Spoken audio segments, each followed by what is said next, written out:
Hello everyone, today I will recap the movie Extraction Part 1. This is a mercenary with a steel spirit. He is the legendary god of thunder. Because he is bored with holding a hammer in battle, he switched to holding a silenced M4A1. Not only did he change his weapon, he also changed his identity to suit the times. His name is Tyler Rake, a black market special agent. Standing outside all the rules of the law, he kills people decisively. Tyler is well trained and likes to jump into water from a height of several hundred meters. He has a hobby of meditating underwater. Thanks to the pressure of the water, it will help him feel more peaceful. After returning home, Tyler received a new mission, which is to rescue a child. India and Bangladesh have two big drug lords. They have always been sworn enemies, who never live under the same sky. A few days ago, the Indian lord was arrested and imprisoned. His huge business is mainly managed by his assistant. The Bangladeshi tycoon, Amir, has always been eyeing the huge Indian market, so he took advantage of his imprisonment to kidnap Indian lord's son Ovi. The Indian tycoon was extremely angry and asked his assistant to find someone to rescue his son, and used his assistant's family to threaten him. Looking at the world as a whole, only Tyler's team had this ability. So the assistant quickly contacted Tyler's team. Tyler found this task extremely difficult. He broke into the gang's stronghold alone and had to rescue a child. So Tyler held a meeting before the battle to determine the battle plan. Their numbers were 20 times greater than his. Tyler went to the capital of Bangladesh alone. He took the initiative to contact the kidnappers and made an agreement. At first, Tyler pretended to be captured by the drug gang. These guys still did not know Tyler's identity, kept pointing guns at him, and threatened to kill him.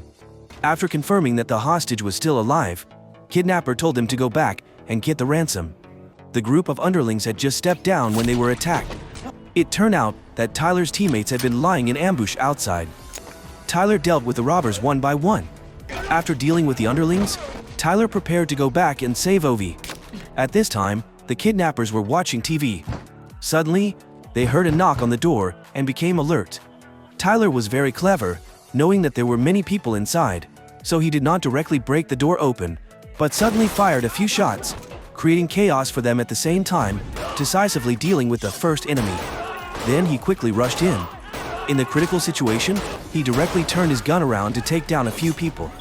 His teammates were snipers outside, and they also tried their best to support him, eliminating many obstacles, but mainly, Tyler was alone, slaughtering all directions.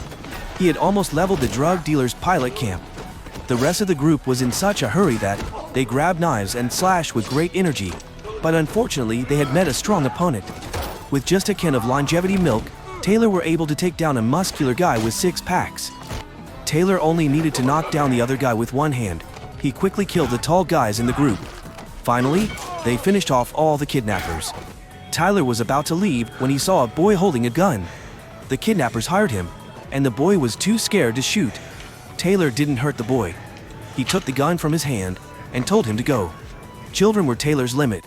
This was the reason why he had single-handedly charged into the enemy's lair. Taylor signaled Ovi to be quiet, then untied Ovi. But the trouble had only just begun. This was the territory of the Bangladeshi boss. What would they do to escape from this hellish place?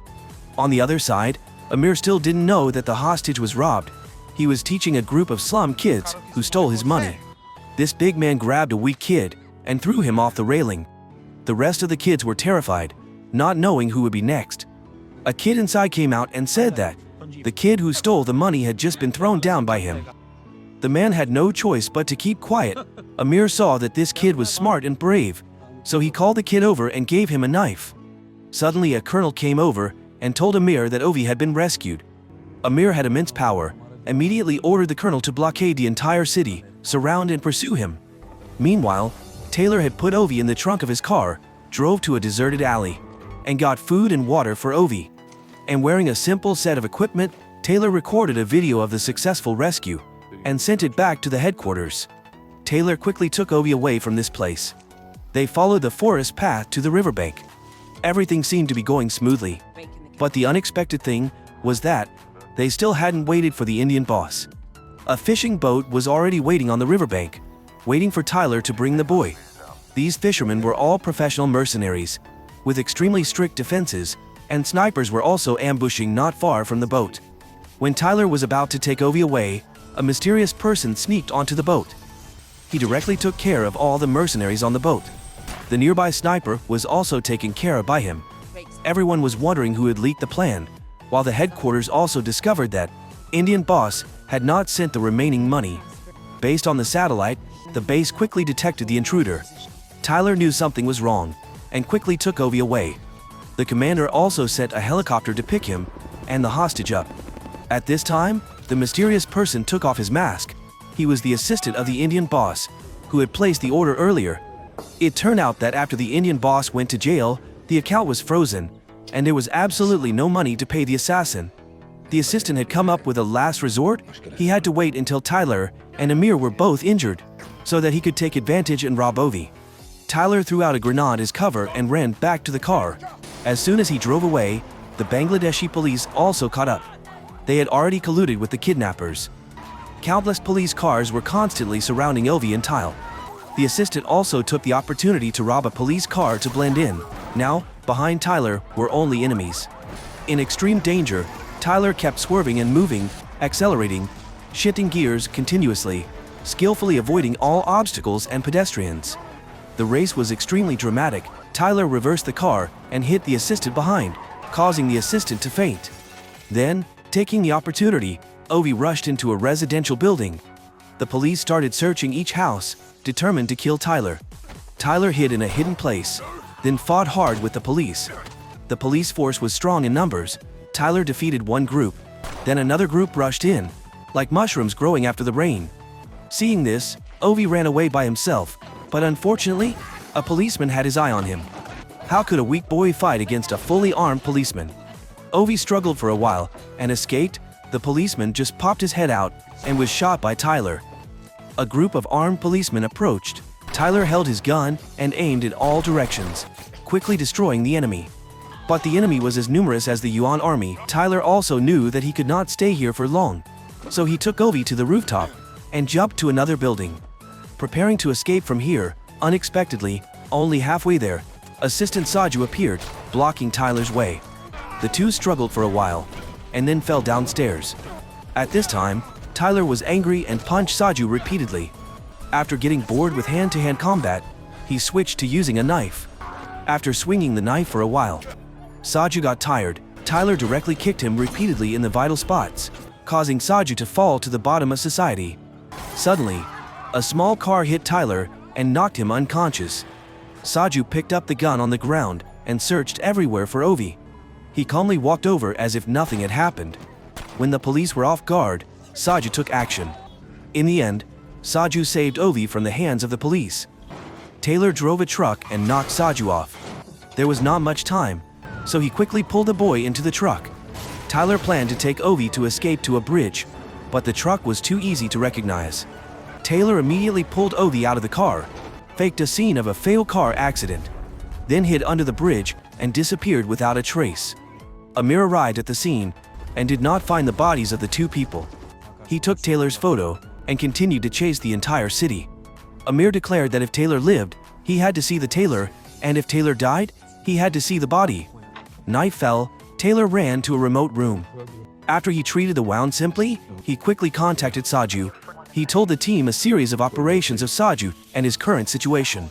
His teammates told him that since the other party wanted to violate the contract, then we did not need to care about Ovi's safety anymore. Just leave him behind, then go to another place. Wait for the helicopter to rescue. As soon as he heard that Ovi had to be abandoned, the image of a boy suddenly appeared in Taylor's mind, as if saving Ovi was his salvation for himself. So Taylor was determined to bring Ovi back safely. A person with a special talent can show his ability in any situation. These young men have stopped Tyler.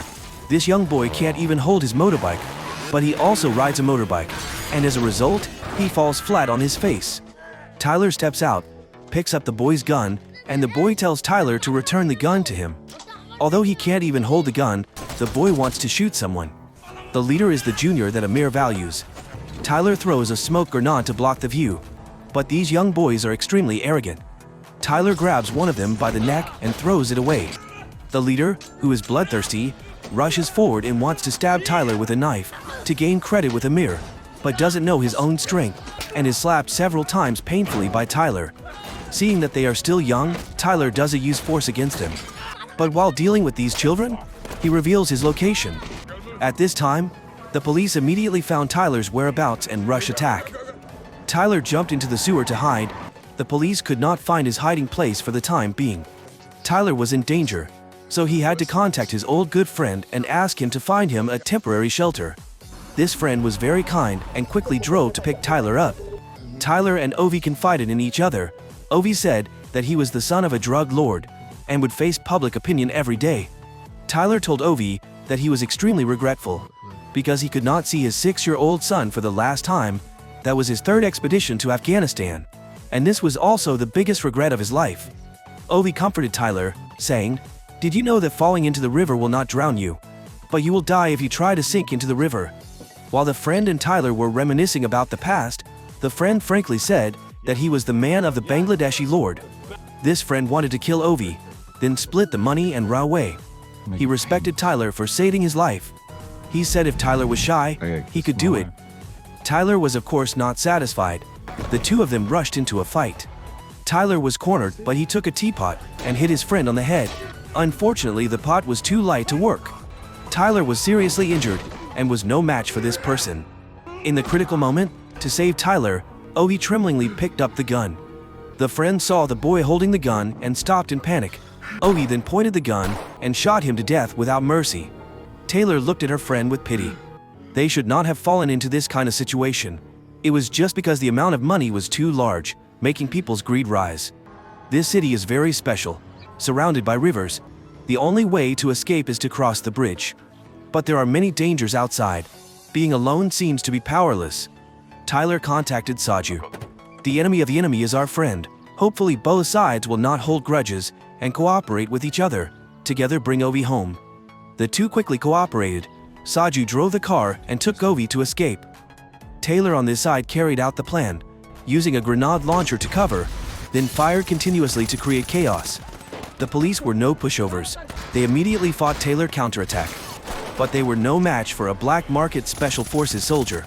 Saju took this once-in-a-lifetime opportunity, accelerated and broke out of the enemy's encirclement. The police below, fully armed, continuously attacked, forcing Taylor to retreat into hiding. A large number of police surrounded and shot Taylor. Fighting alone with a group of police, Taylor threw a grenade at the police, completely eliminating them. At this time, the female commander also began to join the battle. Saju and Ovi were stopped by someone on the bridge. He immediately pretended to be blind and walked away.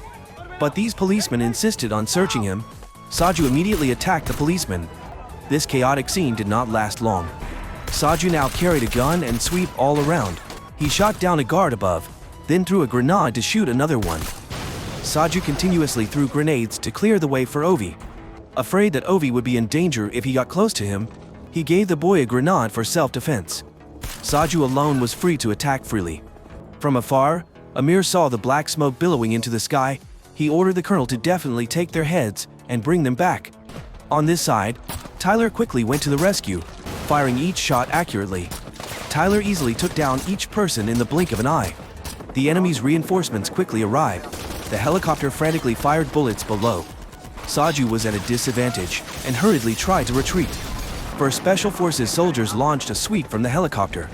Tyler had just finished reloading when he saw that the enemy had brought an armored vehicle. They were charging forward with machine guns. Tyler's teammates were no pushovers either. On the other side of the bridge, they used anti-tank guns to aim straight at the helicopter. One shot broke the helicopter in half in the air.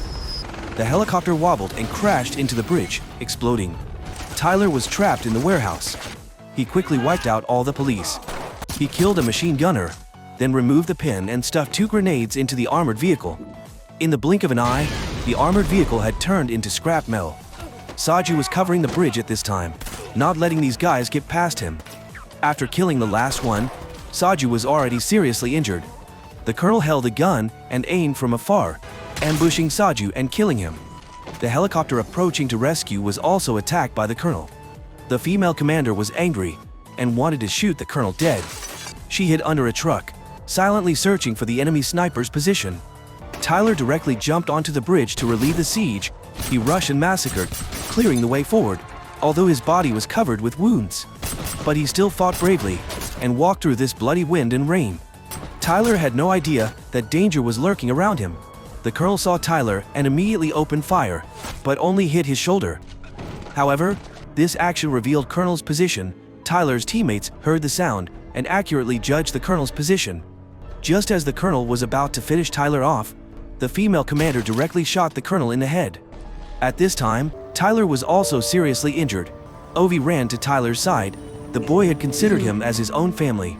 Knowing that he could not hold on much longer, Tyler told Ovi to run away immediately before the enemy arrived. He used all his remaining strength to cover Ovi's escape. Finally, his teammates picked up Ovi and came to cover Tyler, wanting to take him on the plane to leave together. But at this time, Tyler was shot. The person who shot Tyler was Amir's Jr., the boy he had forgiven at first. In his dying moments, Tyler climbed up the bridge railing. He saw his son who had died before. Tyler jumped down with regret and pain. His teammates tried to suppress their pain, took Ovi away from the scene. The mission was completed. 8 months later, the Bangladeshi boss was directly dealt with by Tyler's female commander. Ovi also lived a normal life. He learned Tyler's way, using the pressure of the water to calm himself. When he surfaced, he seemed to see a familiar figure. The movie ends here. Tyler knows that he has massacred countless people in his life, so he is not afraid of death. He wants to make up for his mistakes with his young son, so he tries his best to protect Ovi to the end. Even the children intend to attack him. Tyler is tolerant with them. Then the boy he spared attacks him. Tyler knows that is the karma he has sown. Tyler does not blame anyone for that. There is still part 2 on my channel. Please join me to watch it. Thank you very much for your support so that the channel can develop like today. If you find it interesting, please give me a like and a comment about this movie. Especially, please subscribe to the channel to follow my recap the movie summaries. See you again, my dear friends.